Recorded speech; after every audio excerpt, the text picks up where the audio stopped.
Who you on the phone with when you're on the balcony, Mia? Yeah. I'm sure you told her that we had an argument, huh? Yep. Did you really? Yep. Why? It wasn't even that bad. Gypsy's a very interesting person, you know, and in this episode, there's a lot of action that she makes that makes me feel as if she was trying to purposely sabotage this relationship, or she was purposely trying to trigger him to want to leave her. I mean, first and foremost, obviously, she already knows that he doesn't like it when she shares their arguments to her, or their personal information to her sister. But Gypsy does it anyway. And therefore, obviously, leaves Ryan looking like as if he's maybe the villain in the conversation. But if you know your partner doesn't like something, when will you stop doing it? Or at least, if you know your partner doesn't like something, well, why don't you choose to maybe not tell him? I'm not saying like that's the best approach, but I'm just saying that sometimes not everything needs to be told. Do you see what I'm saying? But either way, though, I just feel a sense of sabotage. But let's continue, because what she says here blows my mind. Way that I don't feel like a lot of people understand. He loves me in a way that nobody ever has. He loves me for me. He loves me for me. Love is always worth fighting for. I found that so interesting. Love is always worth fighting for, but but which love are you talking about, though? Which love was worth fighting for? I mean, in there, she's talking about Ryan, but we all know that that's not the love that she ended up fighting for. But anyway, we proceed. Thing that hurts your feelings or hinders your relationship with my family. But anytime that anybody has any sort of reservations about our relationship, they're not in your favor so much anymore. Well, they question our relationship. I'm a prideful person. Like, I don't butt into their relationship. I mean, first and foremost, it's evident that Ryan doesn't like anybody saying anything about their relationship, because he doesn't want Gypsy to have a reason to leave him, because obviously he's hell-bent on staying with her. He does not want her to go anywhere else. And to be fair, understandable, he obviously loves her, he obviously cares for her, he's obviously obsessed with her, which, listen, that stuff can be very healthy, but at the same time, it can also be very unhealthy, depending on how you're doing it. But we proceed.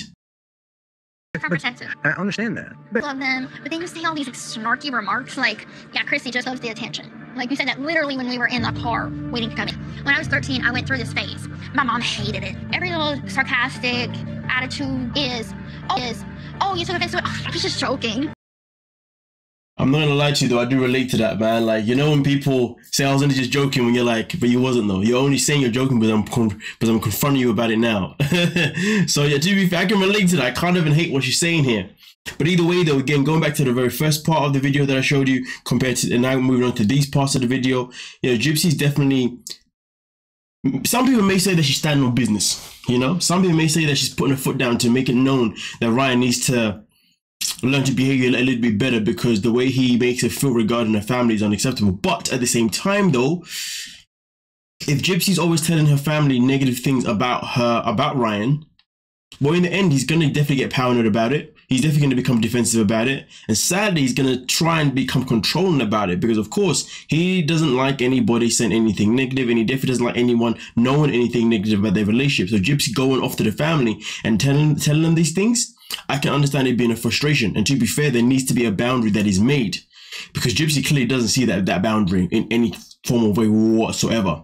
I'm not saying it's wrong to go to other people to seek advice, but to go to people and to just always tell them things just for the sake of telling them things, so therefore it makes your partner look like this villain. I mean, listen, everybody should know this by now. If you want your family, you want your friends to appreciate and like your partner, be very, very careful about what you tell your friends and your family about your partner, because at the end of the day, they are going to know more about your partner based on what you tell them rather than what they see of them. You see what I'm saying? Because at the end of the day, they may see your partner, and every time they see them, they may think, oh, he's a lovely person, or she's a lovely person. But each and every time they're not there, and you're complaining about, well, she did this, or he did that.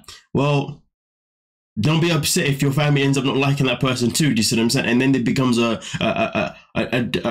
conflict between your partner and your family and your friends, if you dig what I'm saying.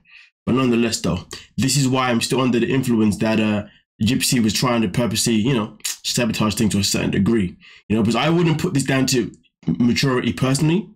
But then again, we know that she has an issue with being codependent on other people. But either way, though, Gypsy's a tactical person. Let's not get it twisted. She's not a fool. It's like a fallback. It's like an excuse. I'm an emotional person. I wear my heart on my sleeve. And you know, when I'm upset, you know, when I'm happy, you know, all that. Like, I'm not going to deny that. Never said anything to me to make me think that he was jealous of the people around me getting to spend time with me, so that he doesn't feel, I'm not gonna say not comfortable, but he has fears of letting me know these things. So this right here is regarding her dad.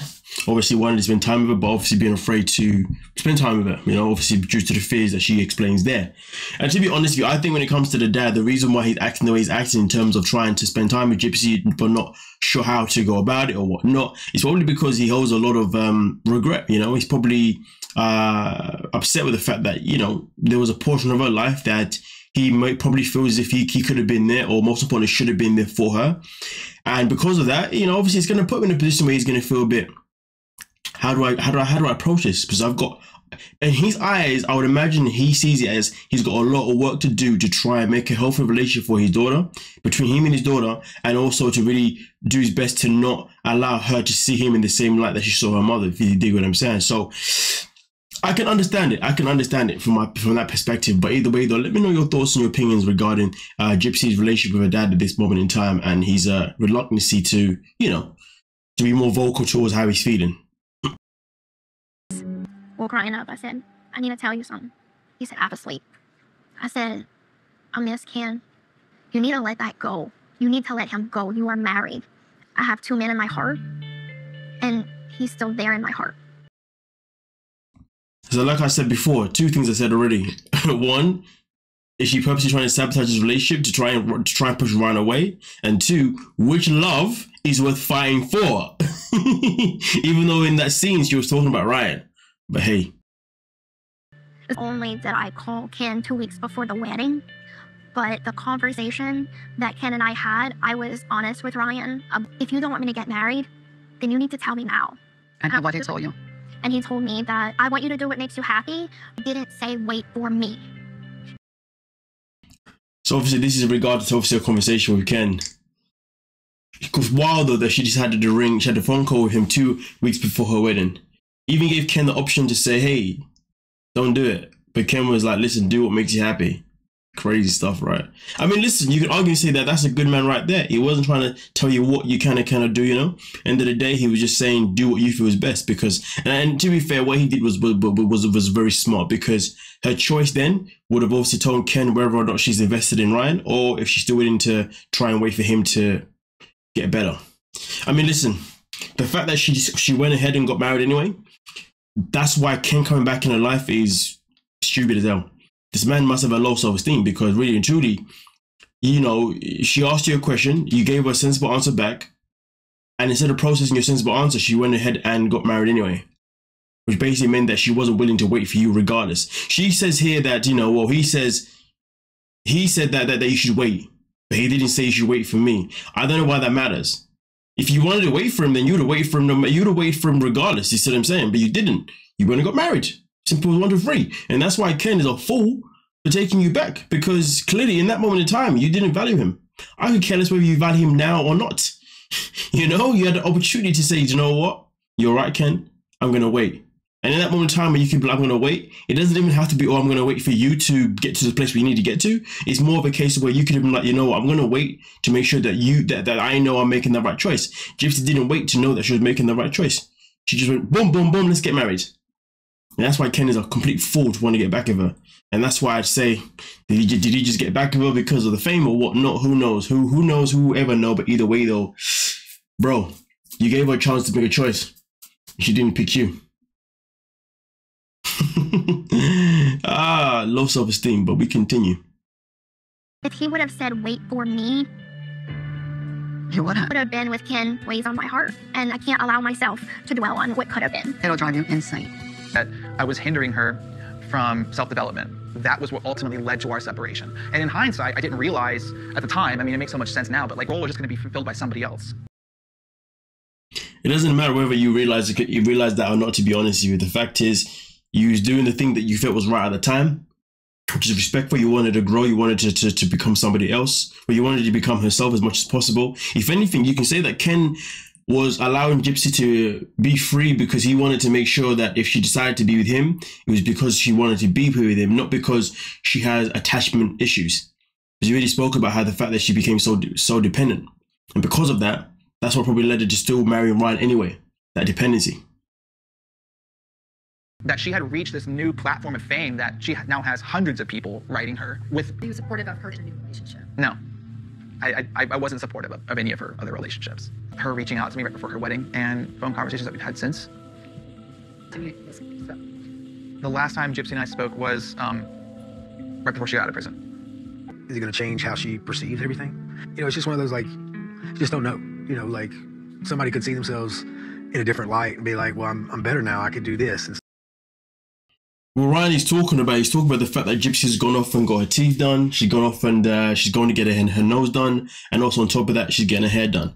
And what he's basically saying with that saying is that he's afraid that if she has a glow up, that she may just leave for somebody else because she now realizes that she's actually better looking than she is, and she now realizes that she can do better than Ryan, basically, because we know Ryan has a lot of insecurities, you know, and that's the problem with him in this relationship, and that's why he's quite controlling in certain different aspects. You see what I'm saying? Because he has low self-esteem for himself. I mean, really and truly, Ryan, bro, why would you be with someone if you're afraid that if they have a glow up, they're gonna leave you? That's how you knew this relationship wasn't safe. So this relationship wasn't healthy. That's how you knew this relationship wasn't going to go to the ends. Because with Ryan, he needed to find a way to control in some way, but he couldn't. He started losing that grip, and now what happens? His anxiety of him, of his paranoia, of his self-esteem and whatnot, it's just going crazy. I mean, listen. At the end of the day, obviously, you know, we still don't know what necessarily pushes Gypsy in the end to leave Ryan. But at the end of the day, right now, Ryan is doing himself no favors. Point blank, period. Tell me otherwise. I didn't. I went to a rebound as soon as I could because I was hurting. That one hit hard though. I went to a rebound as soon as I could. And this is Gypsy basically talking about how what went down to Ken put in a position where she just needed somebody else to basically to be dependent on. So Ryan, you was all the rebound, buddy. It's not funny, but like, I wouldn't be sad about it, you know, because to know that you was with somebody and you're not with somebody anymore that basically saw you as a rebound is a good thing, to be fair. It means now you can go and find someone who doesn't see you as a rebound. But you got to work on your self-esteem first, bro. But Ken had unlocked something inside my soul. Oh my God. And Chrissy. What'd they say? They like it. Yeah, your boyfriend like it? He did? Good. Well, I still can't get a video call, huh? I'll video you later. Oh, okay. Well, is there somebody there you want me to see? Like who? I don't know. Now, here's the thing, though. You could argue and say that the reason why Ryan started being extra paranoid, you know, and started saying things like, your boyfriend is anybody you don't really see. He started saying things that are obviously toxic things to say in relationships. You could say it's because Gypsy was basically put him in those positions by telling him that, hey, Ken, I had a dream about him, or whatever she said. We saw the scene here when she spoke about how she woke him up and told him about Ken. And of course, he doesn't want to know about Ken. He doesn't want to know about any other guy. He wants to know about him being the only person in her life. If Ryan could have it his way, he'd have Gypsy all to himself with no family, no friends, nobody. I mean, listen, to be honest with you, I still believe that Ryan would still be this way regardless of what Gypsy would say to him. You know, even if she was somebody that was reassuring that, hey, we're going to be okay, I still don't believe that he would act any differently. I still believe he's exactly this way. But either way, though, I said it before, Gypsy someone is very tactical. So I wouldn't be surprised if some of the actions of telling Ryan certain things to purposely trigger him or to purposely trigger him. But I guess, you know, we'll find out obviously as the season continues. And I guess once the season ends, and hopefully the season will end with them actually breaking up, we'll be able to see exactly what brings them to that pinnacle point, do you know what I mean? But at the end of the day, there's definitely been a lot of things here that Gypsy's done and doing that's definitely poking at Ryan. Because she knows what he's like. She's wise like that, you see what I'm saying? Well, either way though, Ryan should never marry someone that was pretty much in prison. And if anything, I wouldn't be surprised if Ryan underestimated Gypsy's intelligence, to be fair, this whole time. But again, this is all things I'm just brainstorming out of my mind right now. Some of it could be accurate to what's really happening. Some of it may not be. But either way, though, let me know what you're thinking down below in the comment section. And I'll see you folks back for next week's episode. Well, any other updates that I do, of course, throughout this week, following into next week. But hey, don't forget to like, subscribe, and of course, peace.